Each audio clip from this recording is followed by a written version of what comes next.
to Blacklist International versus FIMP as the creeps marches right out. Alright, Gideon, I have a simple question here, right? A lot of people have been able to make this Fanny work against Blacklist, but how do they make it work? Most of the time when we start thinking about Fanny, right, we're talking about that early game pressure. We're trying to look for ways to kind of set up dives. So we have to start thinking about strong and weak-sided lanes. And in this particular case, it's going to be down on the bottom side of the map. But that's why Blacklist are sending Oh My Venus to make sure that Sunshine doesn't find that early aggression, doesn't find that early trade, and forces him back. The response for FIMP, send Apex back down. So ultimately, what Blacklist International wants to have is a 2 versus 2 in the bottom lane and forces Apex 47 to, not give that much of a vision.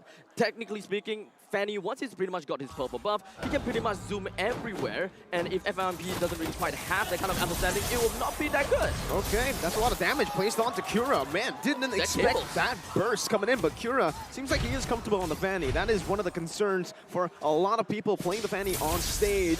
Will you be able to make these mechanics, these cables work? I mean, even if he's not getting these kills, right, at the end of the day, he is influencing. They're going in again with the cables. Wise gonna be targeted down. Doesn't have the Appraiser's Wrath just yet, but now finds the stacks. The Appraiser's Wrath will be ready for him as Alien jumps in once again. Just there. Oh, the flicker from Alien! And he's gonna be able to fight for his blood! Ooh. Maybe, just maybe a double kill, but Edward is able to escape. For Flux Impunity, already a very, very different playstyle here.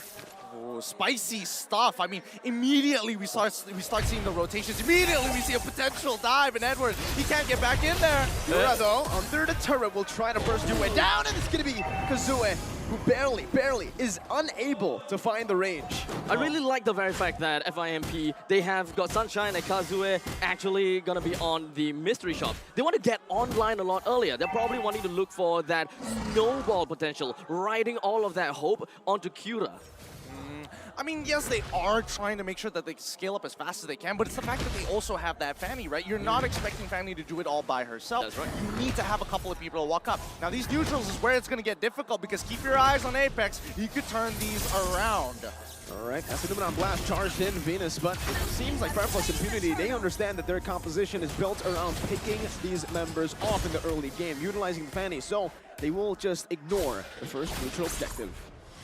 Even in these cases, right, we're hoping that Cura is able to kind of speed up the game. He's able to farm hard, but when you're up against a tank, and especially when you're up against Wise, he immediately is looking for that level lead. He wants to make sure that he starves his enemy opponent jungler out. So currently Wise is at level 6, Cura is level 5. We're not really looking at too much of a gold lead, despite the fact that FIMP did manage to get a single kill, while Blacklist International gets that turtle take. In the meantime, right above the top line, okay, Cura's gonna be locked down right now as Venus tries to go for the stun. Apex 47 will pop in a defensive Minute Furious. Liminal Blast gets charged in, but a good flicker from Kazue to deny it off of Venus. Still a flicker burns out. Venus thought there was someone in the bush, but it turns out Flux Impunity are again just avoiding team fights. Yep, they don't need to interact with them right now. They're waiting for item power spikes, and especially if we're talking about item power spikes, we need to look at Sunshine right now. Currently level 5 against Owl, but he's struggling to walk out, right? Because we see time and time again, oh, if the Queen isn't in the mid lane, where is she going to be? Down by the bottom side. Perhaps just running down onto the opponent's jungle will be the best case. Unfortunately, Cura didn't really quite manage to steal the purple buff. Oh, and Alien's going to be baited in. Actually, now with the final slash as well, Alien should fall. And Blacklist International claim an equalizer kill in the 4th minute of the game. They might actually look for an invade even here into the enemy purple buff. But Kazua is able to clear it out. Apex 47 is able to just give vision to Flux Impunity. Generally rather passive, and that's supposed to be the way that FIMP is going to be playing this composition. We're expecting Farmers to start stacking for as long as possible until he's able to get that early. I'm guessing he's going to go for the scaling type type item build, probably going to Pocket Destinies. If he wants to go for something to stack up a little bit faster, even can go for the Enchanted Talisman. That's generally up to him. He's got the components for it, but now we look at the next upcoming turtle up on that top side, and FIMP, they want to snowball through bottom. What? Blacklist, they've got a read. Oh, good read by Venus, opening up the map once again, but that's going to be the knock-up onto Venus right now. The calls are stolen away. Minute Fury connecting, and Venus should fall here to Cura. Owl with a Nurse Passion right now. Sunshine pops his on force. Up top, a trade, a good one from Blacklist International. Again, playing for the objectives. FIMP are very much on the ball. They're constantly trying to get themselves ahead of the action on the side of Blacklist International. However, they are also not paying a lot of attention onto the objective. We've got Blacklist International that got 2 already so far, and bottom lane. Zaman Force popped. Sunshine defensive. Defensive, very defensive. Blacklist International pushing the pace right now. So it's going to be actually just ambush here with a forced cold ultra out. Kura's looking for the back line, but it's not going to be able to find you as he dodges away from the cable. Well, wait. He's waiting for it. Oh, he finds the snipe, but it's not enough to take him down as the stun comes through. Kura is able to escape. It should just be Blacklist International with a free siege down below, and yes, it will. Perfect execution. I am just, heavy deep breathing there, deep breathing. I thought that snipe for sure. He was holding it for a long time. He wanted to make sure he was real accurate with that one. But as we explained before, FIMP, they're going to take their time with this. And yes, bottom tier 1, that means that Beatrix is on lock. So now the initiative is on Blacklist International to keep the momentum up. Just like in game number 1, we saw that tier 1 fall, and instantly the lane swap comes after. And Wise, look at him, psycho Frederick, 2 levels up. He's going to keep doing this. It's really unfortunate for the side of Fanny. Doesn't really have the orange buff to pretty much work with, while Wise is just threading within their jungles. Now, they're gonna have to deal with the threat of having a Joy that's proxying in the bottom lane, or perhaps even the Beatrix all the way out of the top lane, farming, trying to bring down the first defense turret. Where do they even put all their emphasis on? Well, if I was Blacklist International, I'd definitely be going to that top side. But FIMP, they can recognize this. They're like, okay, we saw how this worked out in the last game. Maybe we can just slow down that top side and look to catch somebody off that river, because in about 9 seconds, the next turtle is going to come through. The Blacklist still have to choose one of these objectives. Ooh, wow. Minion Fury with a flicker from Yue, trying to just catch Sunshine, but it was a good read. Sunshine playing it again, just defensively. 6 minutes in, now to 7. Blacklist International holding on to that gold lead as Flux Impunity look for Prio for the first time ever that they will contest for a neutral objective. Apex 47 now with a Minion Fury flicker combo! 5 more members! The burst is there, the wrap blast charge in, Venus finds 3! But Kura is on the back, just dodging away. Wise now taunting up, disengaging, but Flux Impunity, they might have found a way back into the game. You can definitely see the difference of Minoan Furies there. Yue, it's clear that he doesn't play Minotaur that often in comparison to Apex, who times that third hit so very well. I thought that FIMP might possibly get a lot more out of the Minoan's Fury. 4 men out, I thought FIMP had the damage, but it makes sense, right? They're still waiting for the perfect time to eventually bring in the action, because their damage is just not quite there. Retro battle right now, and it might just be disastrous for Kura, but that's gonna be Wise who steals it away with a Retribution. They're punishing him. They're using Wise's lead. This is what I talk about when we think about multiple outs, right? For this mid-game right now, Owl, he's going to have the time of his life, but he can't necessarily push the tempo. Wise can, and he's going to keep on starving out Kura for the majority of this game. 2 levels up. You want your purple buff, you're going to have to fight me with your entire team, which is exactly what Blacklist wants, especially when Apex doesn't have his own ult. Well, so pretty much what we're going to be expecting top lane. Numina Blast and the Menace Rage, a late Cold Ultra from Kazooie, not able to save his roamer. But I do want to talk a little bit about that turret falling in the bottom lane, because that was the reason they started rotating and invading. That's why it's trigger points, right? Trigger points every single time. Blacklist follows a code, people that are trying to break. Yes, it follows the fundamentals, but the adaptation on top of that is what sets them apart from everybody else. Oh, God! Whoa! Solo kill, utilizing the Master Assassin talent emblem. But look at top lane right now. Kazooie trying to bring Wise back with the Shadow Stampede, but Wise will just say, I'll walk and dash towards you. Now with the taunt, having full stacks for the Appraiser's Wrath. Gonna go and steal away the orange buff, but down below, Kura will be able to pick up a turret to trade it away. Appraiser's Wrath was used up. Wise truly does not care about the fact that he is in opponent's territory. He's very beefy, and unfortunately, FIMP just doesn't have the damage to work with him. FIMP's damage really shines in the backline. This is the buff freeze, by the way, that Blacklist are doing right now. Oh, it's an early retreat! Oh my! From Kura, and that could be disastrous. Notice how the purple buff from Blacklist is not being touched at all.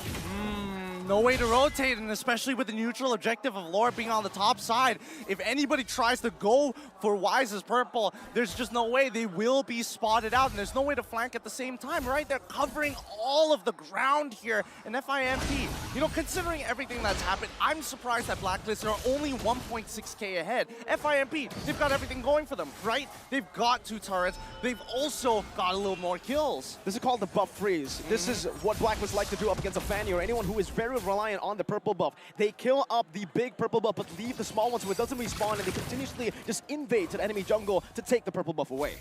Making sure that you don't have it, especially if you are an assassin that relies on it. Now, looking on that top side, again, Blacklist, it looks like they want them to walk up and fight. Well, it's just pretty much Blacklist International just playing the Lost Dance. They're trying to do whatever that they can to just drag it on for a little while longer, waiting for FIMP to eventually make a mistake. They want FIMP to engage onto them while Blacklist International does their signature counter-engage. FIMP just can't find the avenue, and they probably just want to wait for the Kazui to actually make his way in. Or perhaps Apex 47 to go in first with a Minoan Fury. But FIMP just taking their own sweet time. They're biding their time, and only when the log gets a lot lower, then they will probably go for it. So now blast with the flicker. Apex 47 is going to fall with the Venice Rage used up. A lot of ultimates. As much as they want to try, Apex is still going down. With this Lord being slain, this is the next trigger point for Blacklist International. They have their win con going for them, and now the snowball is going to continue from here on until about the 14th minute of the game. If not the IMP, they've been playing relatively passive in the early. We've seen them trade pretty evenly during the mid, and as we start rotating, especially when we're transitioning into the later stages of the game, right, we have to keep our eyes on people like Sunshine. How is he really, realistically trying to get in on this fight? They need to bait out, number one, the Numenon Blast. And Owl, I don't think he's going to be in a position which really compromises him unless he really flubs or makes a mistake. Or the secondary engage tool. Alien with the final slash, maybe with a flicker, could look for something big. I don't think that FIMP have got the item that they want in order to deal with the front lines, or perhaps even onto the back lines. Cura, one of the main damage dealers of the team, don't have his buff, and they rely a lot onto that cables. So even if FIMP has got all of those setups coming in from Kazue, or perhaps even from Apex 47, or perhaps even from Alien, how exactly are they supposed to bring the mid lines, or perhaps the back lines down? Sunshine is not quite there yet. 1-0-1, don't have much of that pressure. But Blacklist, every single one of the players, every single one of these heroes have pressure. They're going to have to scale then. I mean, Alien, ooh, final slash into the top rush here. Just to try and make it work. And even for Kira, right, it's difficult for him to farm in his own jungle. Blacklist have that level of influence over him. And that should be the red tree again from Wise. He picks up the purple buff. There's not much Flux Impunity can do at this point, but just wait it out. Turtle in their base, looking for trades across the board. And this is the risk of bringing a Harith into the gold lane. Did you see the difference in goal between Beatrix and Harith? Huge. Quite a significant difference here. But let's not forget, right? Kazue, he's still stacking up pretty quick. The fact that he hasn't died, meaning that his charges are slowly becoming bigger and bigger and bigger and bigger until he falls down. That's when we're expecting to see him start to fall off. So they still have an opportunity in these big 5v5 fights. And if they can kind of clump them up together with the final slash into the Minoan Fury, maybe there's an opportunity there. But at the end of the day, Kura, it's not like it's up to him, right? He just has to wait it out. But even over time, Kazue's fall off will start to get a lot more apparent. And Blacklist International, they're still taking their own time. A blast from Venus all the way to the back line right now, but Kazue is still able to survive. That's a terrifying, I mean, in Fury as well. That's a 3-man knockup coming in. That's Venus taken down.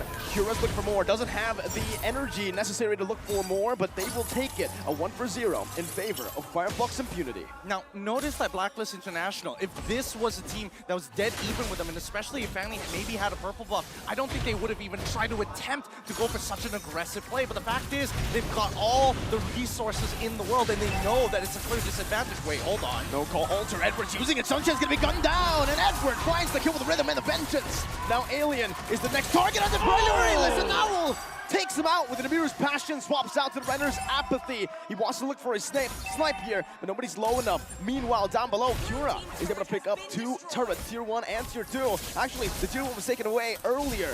Look at Yue, the way they're sandwiching Kura down. The Filipino sandwich, but Kura is still able to escape. He saved the energy, and he bought enough time. Now Blacklist International, they've sent Wise all alone to go for the Lord. Film, what do they do? They can't. They have to give this Lord here unless Kura is going to try and be a hero, try to be a legend to steal this away. I don't see it realistically happening. Apex 47 is not looking good at all. The entirety of Blacklist International just wants to zone the entirety of FIMP away. Oh, Kura has to use the cables defensively. Edward's going to be chased down, but Sunshine can't get that basic attack to reset the second skill, and Wise will just go to town. Yue actually is the one who takes the orange buff. I mean, Yue has been playing a very hot game since game number one, coming into game number 2 as well. He's been making sure that he is holding on to these big-ticket ultimates, whether it be the Minoan Fury or whether we are seeing him hold on to the Cult Altar. These are insurance policies, right? And you can tell that this time, Blacklist International, they want to fight to win. Ow, indeed. Owl threading the needle. Apex 47 and Alien were in front of him. The fact that he found Sunshine, that was impressive. Kura, again, just having to micromanage these waves without the purple buff. Can you imagine being a walking fanny? It's not fun. And in 6 seconds, Wise is going to get another purple buff too. The Lord is eventually going to be making his way down to the bottom lane. All of the exterior turrets is going to be finding a lot of problems. Minoan Fury, but the Minoan Blast is right there. Final Splash cancels it out as Apex 47 is able to flicker out of the range. Alien using the Vengeance. Just jumping back and forth, resetting to save that base turret, but in the mid lane, the tier 2 should fall. Doesn't seem like it's gonna fall. As Blacklist, they will go and prioritize. Oh, wow, Owl! They'll go prioritize the purple buff, but yeah, Owl, very rude, he cut me off. A lot of damage here. I mean, at this point, it's basically the mid-tier 2 is essentially done for, right? They've got the Beatrix. Wait, hold on. Alien caught as the final slash though, but the Appraiser's Wrath locks onto him and he's going to be forced to commit the flicker out. And Owl, once again, is just sieging. This is why the Beatrix is so prio right now. Once you get that snowball, go! How? Owl is a monster on this Beatrix. He's real accurate. He's taken a couple of notes from Oheb for sure. Oh, they're going to continue doing this, right? Siege them underneath the turret. Utilize Renner as much as they can and start harassing their opponents underneath their inhibitor turrets. And this is where the kind of like the snowball begins, right? Blacklist International has mostly been playing very safe, and they are just kind of holding onto the river line. And only once they have gotten more of the objective, they got a second Lord onwards, FIMP just gets completely starved out of food, and there's just not much of that skilling that we want to see. By then, Blacklist International already is way ahead, and with the 7,000 gold ahead, they can pretty much tank up against any shots from FIMP. I mean, we say that, but also the fact that FIMP is at 44, it means that this gold lead is soon about to end. It really doesn't matter how much gold unless you're thinking about situational items, which Blacklist needs to start taking full advantage of if they want to close out this game. If he finds another snipe, that's going to be insane, but it doesn't even need to connect Venus! With the Numenal Blast and Yue! With the Minoan Fury! The combo together, right on time as well! How do you get better than this? Blacklist International are playing the cleanest MLBB I have ever seen! It's like 5 men left, but Sunshine fights himself taken down! Bennett's rage to take him out with his Amon Force already popped in. Kura as well finds a tier 2 up top, but it doesn't matter. Blacklist respond to every single play, but they're also able to react and make these proactive movements. All right, Blacklist agents out there. Somebody has got to draw Wise on Fredrin as Dio, because he just walks you down. He's a psycho for a reason. He knows he's strong. Oh, what do you even do right now? Flux Impunity, Kura tried to look for an opening to go for that Lord, but he just simply can't. He gets bursted down by Yue, Edward, Owl. You just let it happen for now. You really just gotta let it happen, because no matter what they do, Blacklist International is able to stop you in their tracks. They know for a fact that Oh My Venus doesn't have that flicker. Oh, Kira, please get out of here. Your team is gonna need you for this upcoming Lord push. And even when we're looking at the items, right, we're slowly getting to that max. Couple more until we see those final items, but a majority, and especially the core items that are necessary, are there. In comparison to look over to Blacklist International with their 8.7k lead, they can start switching them out however they like. I was really wanting to hope and see the Sunshine will be able to do a little bit more into the front lines as long as the Summon Force is available. However, Blacklist International's ultimate bases, and they are just constantly jumping right in and catching FIMP out. The only thing that they can do is just immediately back off and doesn't really have much of a fight. Oh, he's gonna get it down. Damn! Ow, are you so good? Minoan Fury now. Apex 47 is going to be locked down, but the Numenal Blast. Alien into the midst with a vengeance, but he gets bursted down too quick. Owl getting people down with the Nibiru. He walks off forward. Kura's able to clear out the Lord right now. So many ways come crashing down. Kura with the cables once again. But Owl finds another. He is indeed unstoppable. Owl is the new Filipino sniper. He'll take that mantle from Oheb. Oh my god, how accurate is he?